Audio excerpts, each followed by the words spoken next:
தென்காசி மாவட்டம் கடையம் பகுதியைச் சேர்ந்த கைதி பாலமுருகன் என்பவர் மீது சுமார் 90க்கும் மேற்பட்ட வழக்குகள் நிலுவையில் உள்ளன.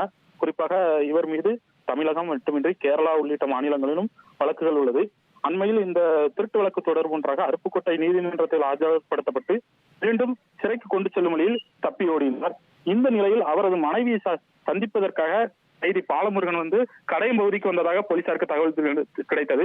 தொடர்ந்து கடையத்தில் உள்ள கல்யாணியம்மன் கோயிலுக்கு பின்புறம் உள்ள பொத்தையில் கைதி பாலமுருகன் பதுங்கியிருப்பதாக வந்த தகவலை அடுத்து போலீசார் அந்த மலையை சுற்றி தீவிரமாக கண்காணிப்பு பணியில் ஈடுபட்டு மலையில் ஏறி தேடும் பணியில் ஈடுபட்டனர். தொடர்ந்து மழையின் காரணமாக சுமார் 5 போலீசார் மலையிலிருந்து இறங்க முடியாமல் கலையில் தவித்து வந்தனர்.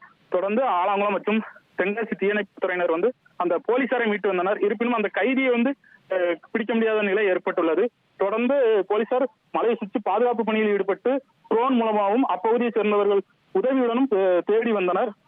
தற்போது கடையம் பகுதியில் லேசான மழை பெய்து வருவதால் அந்த பாறைகளில் ஈரப்பதமான நிலவுகிறது. இதனால் போலீசார் அந்த மலை மீது ஏறவும் முடியவில்லை. குறிப்பாக அங்கு பதுங்கியிருந்த கைதியானது வேறு பகுதிக்கு வெளியேற முடியாமல் அங்கே அடக்கமடைந்துள்ளதாக தகவல் வெளியாகி இருக்கிறது. தொடர்ந்து போலீசார் அவரை மழையின் காரணமாக தேடும் பணியில் தொய்வு ஏற்பட்டுள்ளது.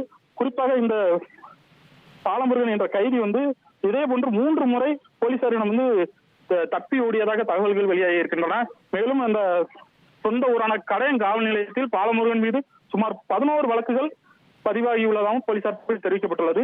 குறிப்பாக சொல்லப்போனோம் என்றால் அந்த வீர தம்பதி விருது வழங்கப்பட்ட விவகாரத்தில் இந்த கைதி முக்கிய கைதியாக இந்த பாலமுருகன் இருந்து வந்தார் என்பது குறிப்பிடத்தக்கது.